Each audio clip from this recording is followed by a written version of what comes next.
PM Modi ने किया नए संसद भवन का भूमि पूजन। गुरुवार को प्रधानमंत्री नरेंद्र मोदी ने नए संसद भवन का भूमि पूजन किया। नए संसद भवन को 2022 में देश की आज़ादी के 75वें वर्षगांठ तक पूरा करने का लक्ष्य है। नए भवन को त्रिकोण के आकार में डिजाइन किया गया है। इसके मौजूदा परिसर के पास ही बनाया जाएगा। इस पर 1861.90 करोड़ रुपए की लागत आएगी। इसे बनाने का जिम्मा टाटा प्रोजेक्ट्स लिमिटेड को मिला है। 1200 से ज़्यादा सांसदों के बैठने की व्यवस्था। नए संसद भवन में 1200 से ज़्यादा सांसदों के बैठने की व्यवस्था होगी। इसमें 1888 लोकसभा और 326 सांसद राज्यसभा में बैठ सकेंगे। इसके अलावा नए संसद भवन में भारत की गौरवशाली विरासत को भी दर्शाया जाएगा। देश के कोने कोने से आए दस्तकार और शिल्पकार अपनी कला और योगदान के माध्यम से इस भवन में सांस्कृतिक विविधता का समावेश करेंगे। किसान आंदोलन का 15वां दिन। किसान आंदोलन का आज 15वां दिन है। कृषि कानून को लेकर किसान अब भी अपनी मांग पर डटे हुए हैं। किसानों ने सरकार के उस प्रस्ताव को भी ठुकरा दिया है जिसमें कृषि कानून में संशोधन की बात कही गई थी। किसानों ने साफ कर दिया है कि कानून वापस लेने के अलावा सरकार के किसी बात को मंजूर नहीं किया जाएगा। 2010 में बनी कमेटी के सिफारिश पर बना कानून।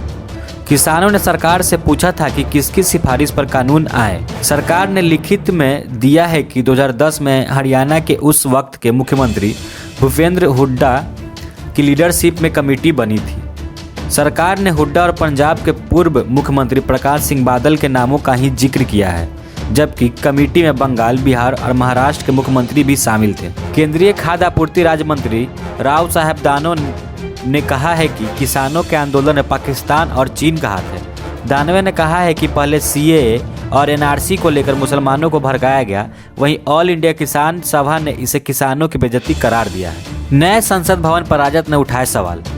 नए संसद भवन के भूमि पूजन को लेकर राजद ने सवाल उठाया है। पार्टी नेता सुबोध राय ने कहा है कि किसान की समस्या को दूर करना था, लेकिन प्रधानमंत्री इतिहास में अपना नाम लिखवाना चाहते हैं। सुबोध राय ने पूछा कि पुराने संसद भवन में क्या परेशानी थी जो नए संसद भवन की जरूरत पड़ी है। कोइलवर में हुआ नए पुल का उद्घाटन।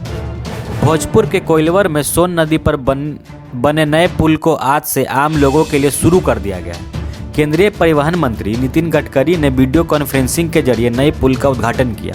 इस दौरान उन्होंने पुल का नाम गणितज्ञ वशिष्ठ नारायण सिंह के नाम पर करने को भी मंजूरी प्रदान की। सृजन घोटाले में जब्ती की कार्रवाई शुरू। सृजन घोटाले में भागलपुर पुलिस एक्शन में आ गई है। पुलिस ने सृजन के संस्थापक मनोरमा देवी के बेटे और सृजन घोटाले के मुख्य आरोपी अमित कुमार और बहू रजनी प्रिया की संपत्ति को जब्त करने की कार्रवाई शुरू कर दी है। सीबीआई के अधिकारियों के मौजूदगी में गुरुवार को प्रशासनिक अधिकारियों की टीम संपत्ति को सील करने में जुटी हुई है। 17 लोगों ने किया विवाहिता से गैंगरेप। झारखंड की दूसरी राजधानी दुमका से एक शर्मसार करने वाली घटना सामने आई है, जहां मुफस्सिल थाना क्षेत्र में एक 35 वर्षीय महिला के साथ 17 लोगों ने कथित रूप से सामूहिक बलात्कार किया। मंगलवार की देर शाम करीब 7 बजे दुमका प्रखंड क्षेत्र के घासीपुर गांव के पास हुई है। इस दौरान पीड़िता के पति को आरोपियों ने बांध दिया। वहीं पत्नी को बचाने के लिए चिल्लाता रहा, लेकिन कहीं से भी मदद नहीं मिली। बंगाल में नड्डा के काफिले पर हुआ हमला। डायमंड हार्बर में भाजपा अध्यक्ष जेपी नड्डा के काफिले पर हमला किया गया। नड्डा के बंगाल आगमन को लेकर प्रदर्शन कर रहे लोगों ने डायमंड हार्बर से गुजर रहे उनके काफिले को रोकने की कोशिश की। नड्डा ने कहा, यह आने के दौरान रास्ते में जो दृश्य देखने को मिला वह इस बात का सबूत है कि बंगाल अराजकता और असहिष्णुता का प्रवासी बन चुका है। विश्व मानवाधिकार दिवस। आज विश्व मानवाधिकार दिवस है। इस अवसर पर संयुक्त राष्ट्र शरणार्थी एजेंसी UNHCR ने एक रिपोर्ट जारी किया है। इसके अनुसार साल 2019 के अंत तक करीब 7.95 करोड़ लोग विस्थापित हो चुके हैं। वहीं 2020 में अधिक लोग पलायन को मजबूर हुए हैं, जिससे यह आंकड़ा 8 करोड़ पार कर गया है। यह आंकड़ा वैश्विक आबादी का लगभग 1% से ज़्यादा है। बड़ी सीमेंट कंपनियों के दफ्तर में छापेमारी। भारत की एंटी ट्रस्ट बॉडी ने बुधवार को अल्ट्राटेक सीमेंट के दफ्तरों और दुनिया की सबसे बड़ी सीमेंट निर्माता कंपनी लाफार्ज होल्सीम की 2 सहायक कंपनियों पर छापेमारी की है।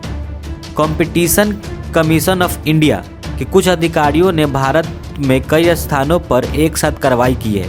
हालांकि कार्रवाई के कारणों को लेकर कुछ स्पष्ट नहीं हो सका है। शोभिक को ड्रग्स खरीद फरोख्त में क्लीन चिट। वह 3 महीने बाद जेल से जमानत पर छूटे एक्ट्रेस रिया चक्रवर्ती के भाई शोभिक को एनडीपीएस कोर्ट ने बरी कर दिया है। शोभिक पर आरोप था कि वह ड्रग्स की बिक्री में शामिल थे, लेकिन उसके खिलाफ कोई ऐसा सबूत नहीं मिला, जिसके बाद कोर्ट अदालत से कहा कि आरोपी पर एनडीपीएस एक्ट का सेक्शन 27 से लागू नहीं होता। शोभिक का बरी होना जांच एजेंसियों के लिए बड़ा झटका माना जा रहा है। कियारा के हाथ आई एक और बड़ी film. Actress Kiara Advani film निर्माताओं की पहली पसंद बन गई है। हाल ही में आशुतोष गोवारिकर ने उन्हें अपनी अगली फिल्म के लीड रोल के लिए चुना था। अब खबर है कि राकेश रोशन के क्रिस 4 के लिए उन्हें अप्रोच किया गया है। फिल्म में वह ऋतिक रोशन के अपोजिट दिख सकती हैं। कियारा की नई फिल्म इंदु की जवानी शुक्रवार को सिनेमाघरों में रिलीज होने जा रही है। विश्व के सबसे बड़े स्टेडियम में होगा मैच। विश्व का सबसे बड़ा क्रिकेट स्टेडियम अहमदाबाद में मुकाबलों की शुरुआत होने जा रही है। मोटेरा में सरदार वल्लभ भाई पटेल क्रिकेट स्टेडियम में अगले साल भारत और इंग्लैंड के बीच 2 टेस्ट और 5 T20 मैच खेले जाएंगे। इसके लिए गुजरात क्रिकेट एसोसिएशन ने तैयारी शुरू कर दी है। यह टेस्ट मैच डे नाइट होगा।